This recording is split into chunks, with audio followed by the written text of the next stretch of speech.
from this upkeep here. I'm Acespartan. ThatTeamHero. Aquasniper. And with the pre-release for Gatecrash coming up, we're here going to talk about our predictions, speculations about each guild, constructed play, limited play, and just how we feel about Gatecrash overall. So let's get into it.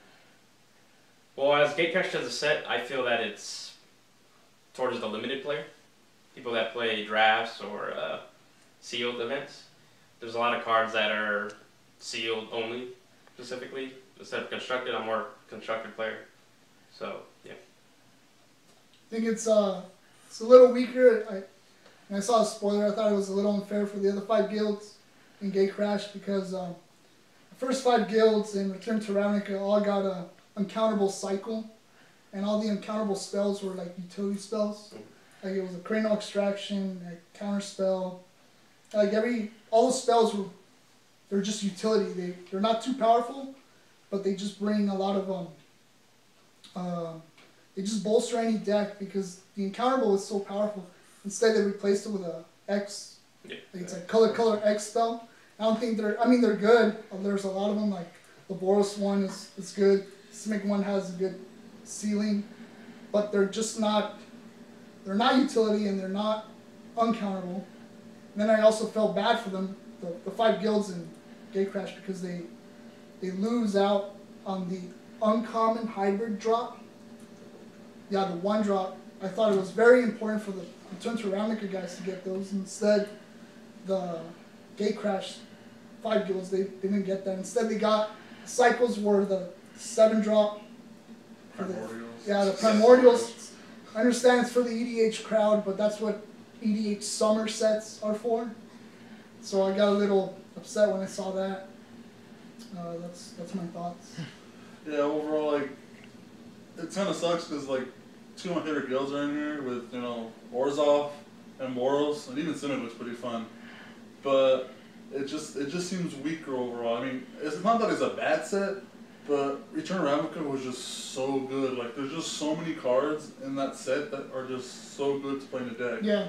And when a lot of, like we talked about, a lot of deck lists are using the Gatecrash card, they're only splashing in Gatecrash. It's like 2 or 3 cards at the most, while the main deck is still mostly Ravnica. And that's overall the kind of sad part about it. It seems like a limited set.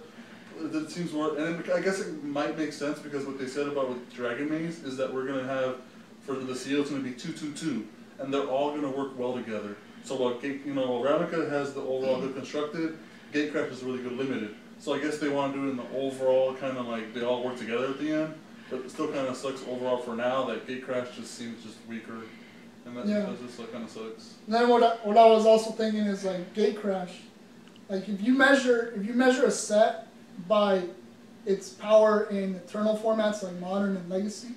Check out Return to Ravnica has Abrupt Decay, has Deathrite Shaman, has Slaughter Game Sideboard, and then what does Gatecrash get? You get there's a lot of cards in Gatecrash. I've yet to see one that will impact Legacy immediately and might see play in Modern. It's just, and that to me, like, that measures the power of the set. I mean, it's unfair to say that 1 or 2 cards or 3 cards can measure a power of a set, but it's true because in 2 years when Standard rotates and it's all about Modern and Legacy in relevance to this set, people are not going to be talking about this set. They're not going to be excited to find a box at the 7-Eleven. But it's true. It's like if you find a box 3-4 years later, 5 years later of Return to Ravnica, you're going to be like, this set has Deathrite Shaman, has Abrupt Decay, etc. It has like the uncountable cycle. What are you going to say about Gatecrash? It has the dual lands, it has the guild mages. It's not as exciting. It's got the charms. Yeah, the Boros charm's kind of insane. Yeah, I'll give you that one. Yeah, I'm not feeling Simic, but I like the evolve ability.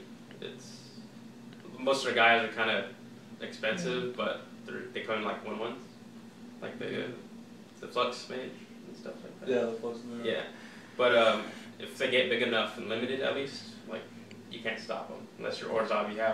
I think they're like the only guild with like good removal spells. Yeah, maybe like the surprise bombs. Yeah, and then the charm gets rid of something automatically.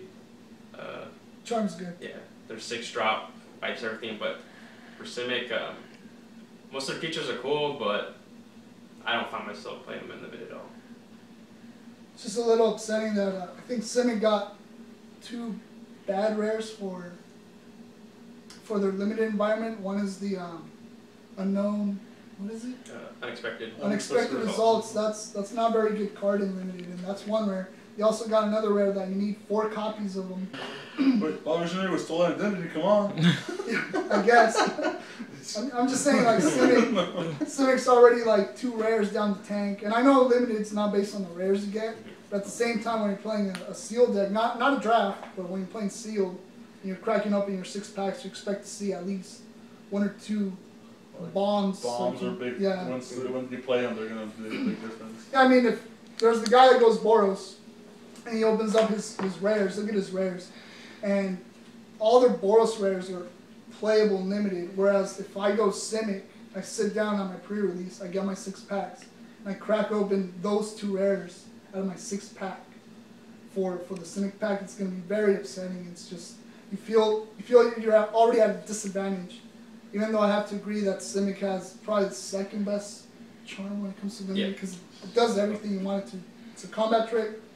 The hex proof to all your permanents is almost like, you can almost make it into a counter spell for the high-end spells like the destroy target creature spells, and then the bounce. The bounce is so relevant when it comes to bouncing tokens and just big guys. So I think the Simic charm is really good.